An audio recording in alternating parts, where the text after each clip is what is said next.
What's up, guys? It's Smoshy from youtube.com/Smoshy and twitter.com/xsmoshy, and today we're comparing PUBG Mobile and Rules of Survival.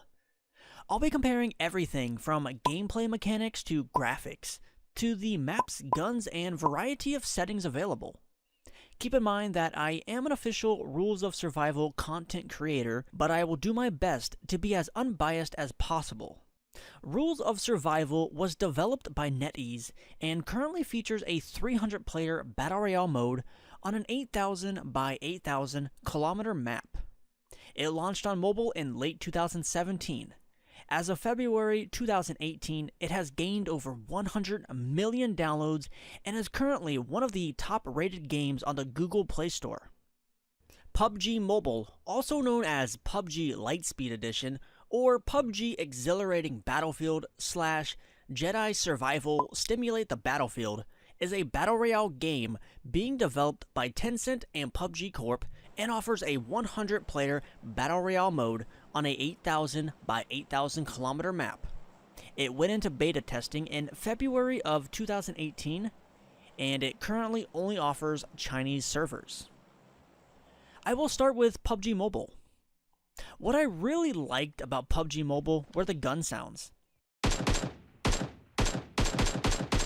They really sound authentic and straight from the PC version of PUBG.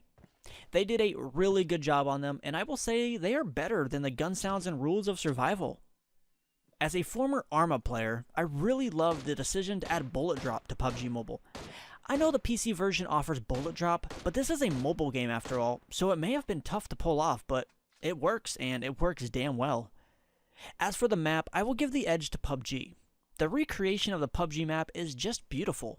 The terrain is spot on, the iconic locations are there, and the huge towns really put it into perspective just how massive this map is. The render distance is also much further than Rules of Survival. You're able to see players really far out, and I love it. I also appreciated the wide variety of weapons and ammo types available in the beta. You have your standard PUBG weapons that all feel different from one another and sound amazing. Did I mention they sound amazing? The vaulting was also a really nice touch. Walls and windows are no problem. This is something that I hope Rules of Survival will consider in the future. The vehicles in PUBG Mobile are also very well made. They react to the environment in a realistic manner, and you can even flip the car in the air 10 times for that authentic PUBG experience. As for the graphics, it's a little hard to compare this time because the Ultra setting seems to be locked off. I don't know if it's not performing well, so they decided to lock it to prevent players from having performance issues, or if they're still working on it. But judging the game solely based off the high preset alone, with the 3 post-processing settings, classic, bright, and realistic, for a mobile game, it looks fantastic color-wise. I do have a few complaints, which is that the resolution seems to be really low, which causes a lot of blurry and oddly shaped objects. This may be fixed once the Ultra setting is unlocked though. The game does run on Unreal Engine 4, which should be able to put out very impressive graphical details. Another complaint I have is that there are too many bots. Everywhere I look, I seem to be running into a bot.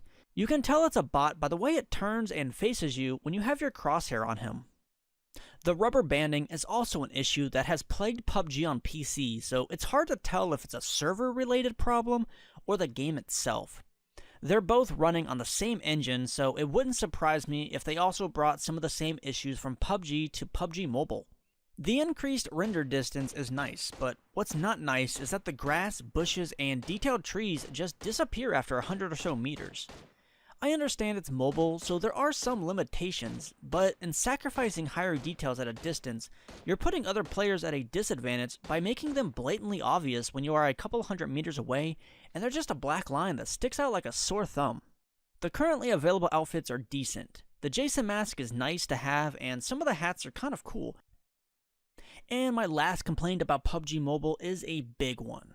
The highest FPS you can achieve is only 30 FPS. It's not some locked setting like Ultra. I'm actually using the highest frame rate setting available, and I've tested all 3. You're locked at either 20, 25, or 30 FPS. I don't know if this is going to change in the future, but if the game is indeed going to be capped to 30 FPS, that is a huge problem considering Rules of Survival offers 60 FPS on select devices. All in all though, PUBG Mobile impressed me. I didn't buy into all the hype because I really thought people were just overhyping the game because of the name alone, but the game feels great, looks great, and is a ton of fun. I look forward to the future of PUBG Mobile. Now onto Rules of Survival.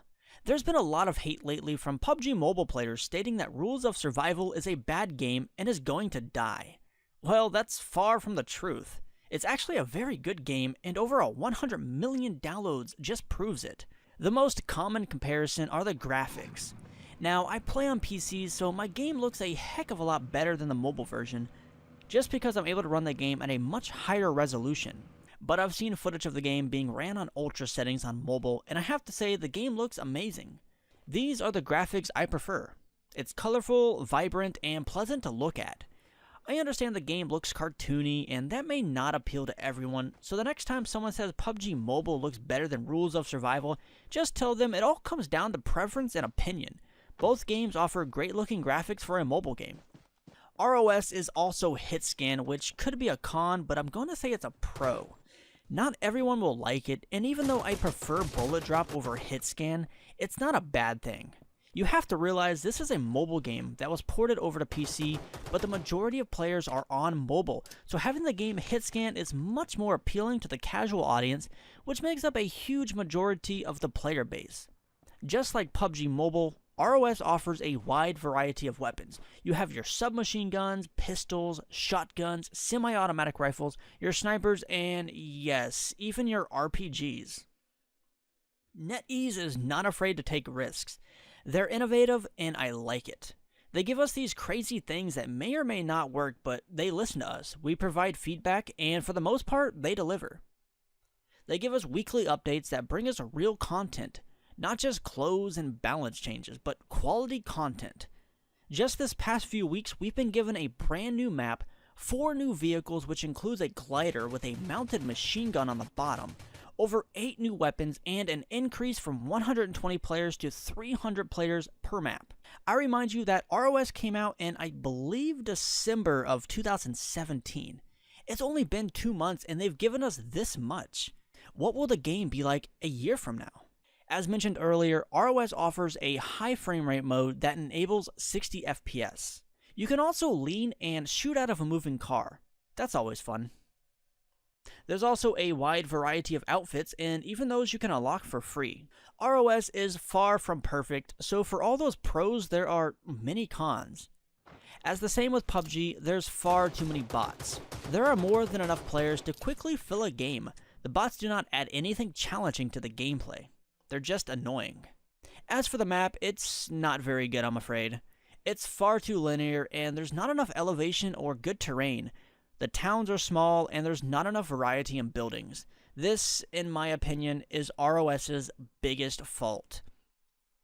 The render distance is also terrible. The grass cuts off around the same spot as PUBG Mobile, maybe even shorter, except on ROS, players will not render past the point where the grass fades away.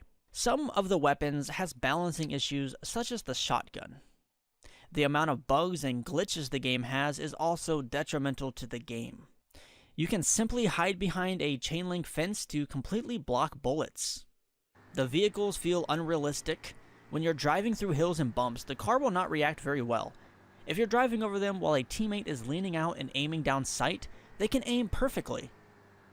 And lastly, most of the clothes are locked behind a paywall. You need to purchase premium currency to unlock them. But at least they don't put stats on them, making the game pay to win. So, whichever game you prefer, PUBG Mobile with its realistic controls and shooting, or Rules of Survival with its cartoony graphics and hit scan, it all just comes down to preference. Sometimes you feel like hitting long-range, satisfying kills on PUBG, and other times you feel like flying around in a glider, goofing off with friends while one dives the thing into the water. It's okay to play both.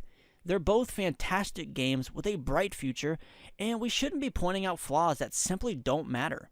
The games are fun, and isn't that what is most important?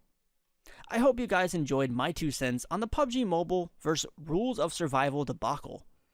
If you have any questions, comments, or complaints, feel free to leave them down below.